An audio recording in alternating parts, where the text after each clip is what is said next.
This is an HR program on demand, a living seed capsule of work life and workplace coming live from a rooftop in Stockholm, Sweden.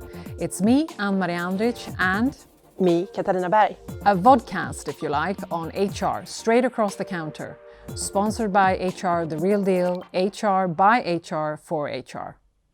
Hello, Anna. Hello, Ann-Marie.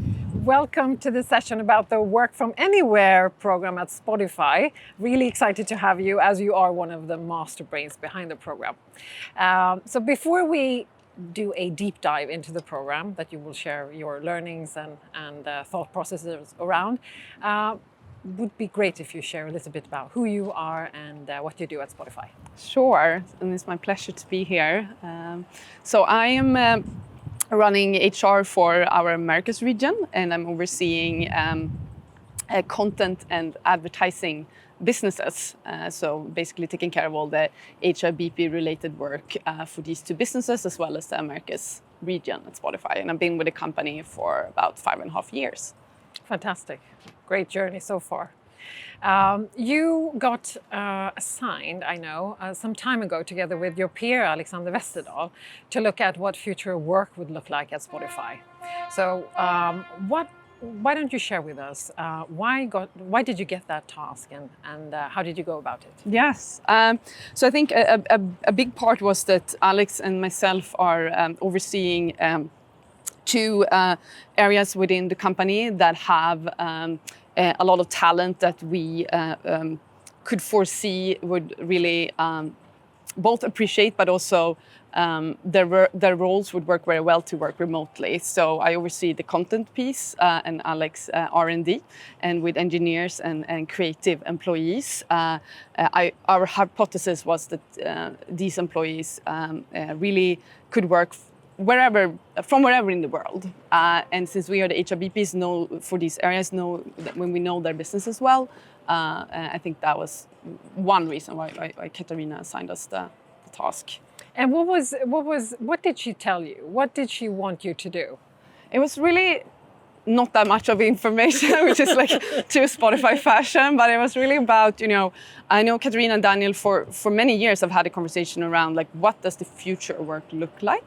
Not only in the world, but also for Spotify. How do we keep attracting the very best people? How do we retain the very best people?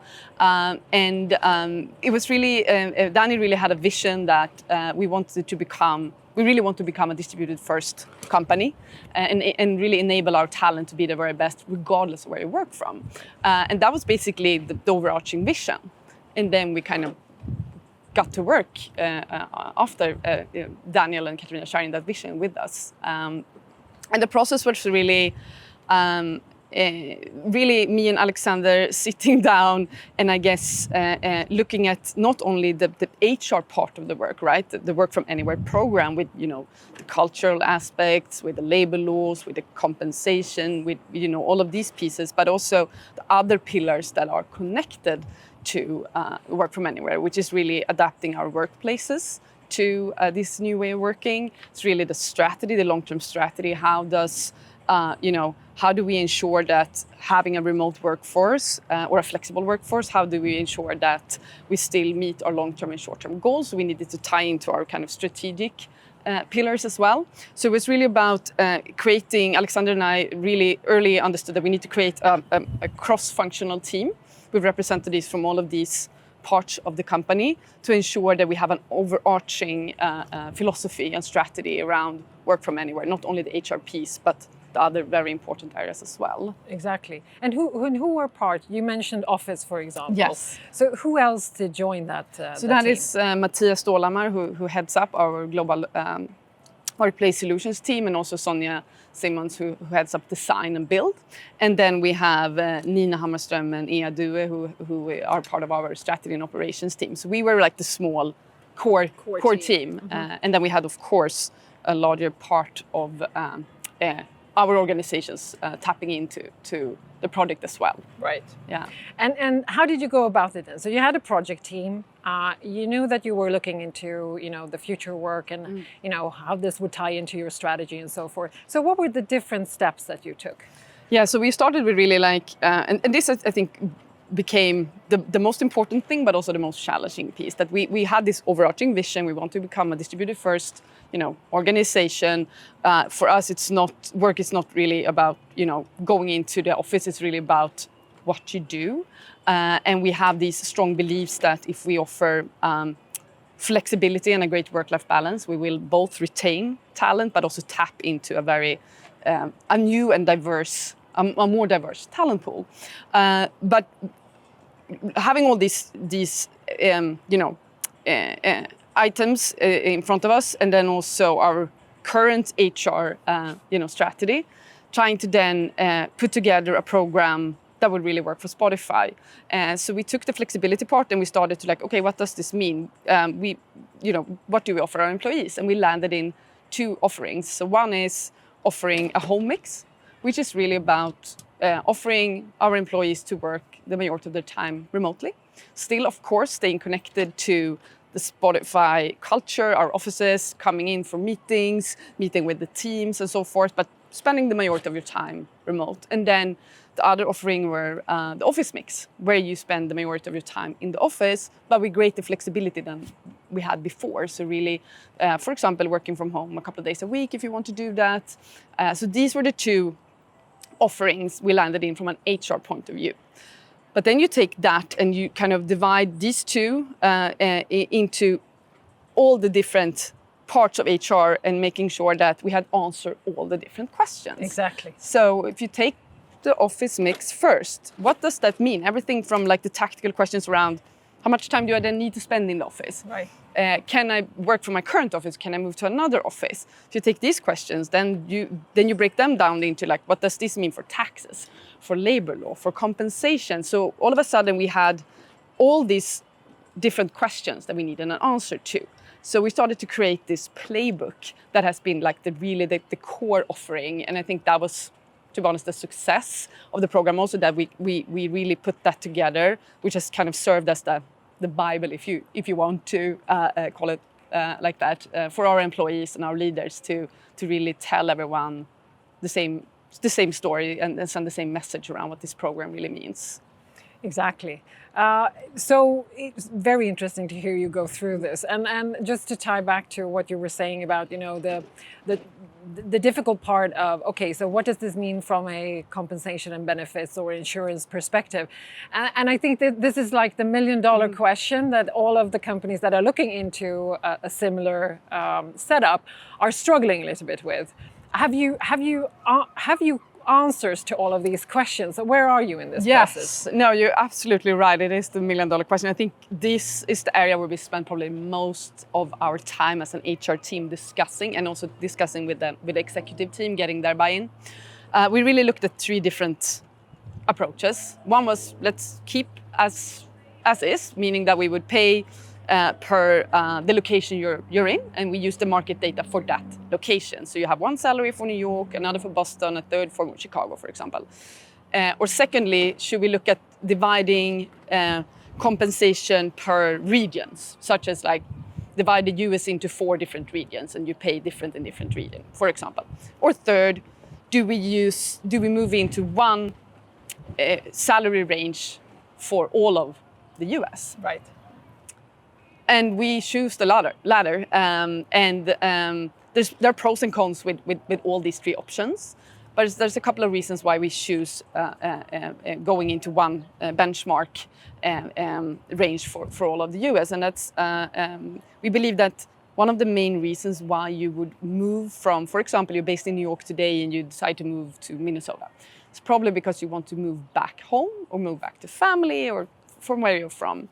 And if you would then come from, an underrepresented group, we believe that underrepresented group might be overrepresented in that region, and the market data and the pay is probably skewed towards the lower end then, due to kind of historical reasons, and we don't want to kind of reinforce that. Right. So we wanted to try to actually change that. So that is one of the reasons. Another reason is that as we were working through Work From Anywhere, we also wanted to really make this a simple, smooth process for our employees and for the organization to really create this internal mobility. And if you add a lot of admin and a lot of different pay, guardrails, that would probably cause a lot of debate. For example, how do you decide what the zonings around compensation? How do you decide who should be paid what if you kind of live very close to each other, but you're in different zones, for example. Right. So we decided that was the kind of the approach we wanted to go with, and so far it's been actually we've been receiving a lot of positive feedback on that decision. Yeah, and definitely it seems well thought through from your side. So then you launched it. You had the playbook, and what happened? What was the response from the Spotifyers when you launched this? I would say two things. It was overwhelmingly positive and a lot of questions. Yes. A lot. I think we got 1,500 questions like when we launched it on the on our internet that we launched the program. But the good thing, the upside was that we had done such a thorough work leading up to the launch. So I would say we had basically answered more or less the majority of the questions that we received. And you had them in the playbook. Yeah, we had them in the playbook. Exactly. So that was very helpful. So a positive response, yes. right? And then obviously you got and still have quite a lot of media coverage on the Work From Anywhere program. So what would you say, what are the sort of, what are the biggest misconceptions about your program? I think some people haven't read the details of it, and they just believe that we've gone fully remote. They couldn't be more wrong. We have done the opposite. We are still really very much reinforcing our culture, our values, that hasn't changed at all. We're just providing more flexibility. And we still really strongly believe that people need to come together in person on a regular basis, but the day-to-day can be done much more flexible. Right. And I think another misconception is that, you will really not be able to know what your employees are doing. And that is also absolutely not true. If you have great managers and leaders, you don't need to control your employees. You just put trust in them, and they will do great work. I so agree. Yeah. Good, excellent. And then, what would you say? You went through this process. What were the biggest learnings for you? If you had to, let's say you redo it, what did you learn, and what maybe would you redo, if anything?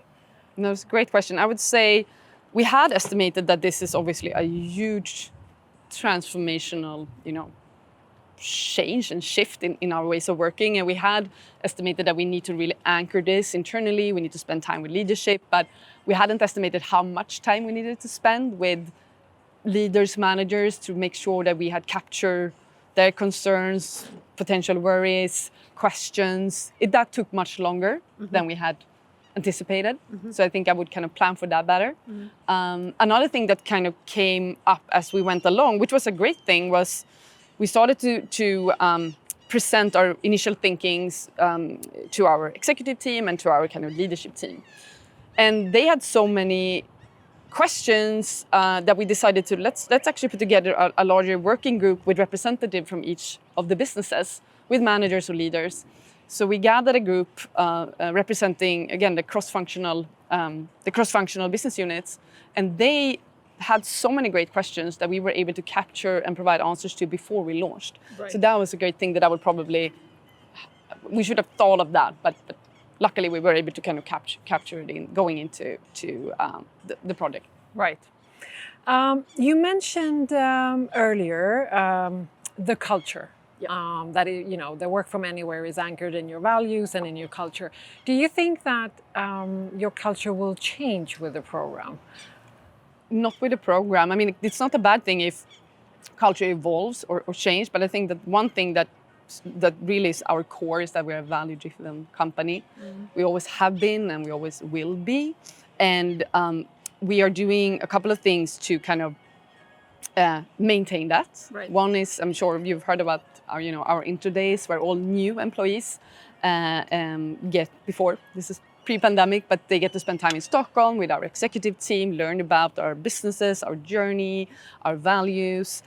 We've done that remotely now, obviously, during the pandemic. But then also we felt going into this year after, last year with the pandemic, that we needed our employees to reconnect with our values and with our culture. So we launched a huge program called the Band Reunion, Right. with a lot of great content around, you know, who we are as a company, the journey we've been on, our values. We had jam sessions led by our managers and leaders, really talking about our values, and that was such a great way to kind of get the organization to reconnect. So we'll do more of that as well. So we're not worried that this program will really lead to a change in that sense when it comes to the core cultural aspects Right. of who we are. Maybe reinforce Yeah. and evolve. Exactly. I just love the jam sessions, the band reunion, the playbook. it's so clever, right? It's very clever, and it's so Spotify, and that's why you also stick out from the crowd, obviously.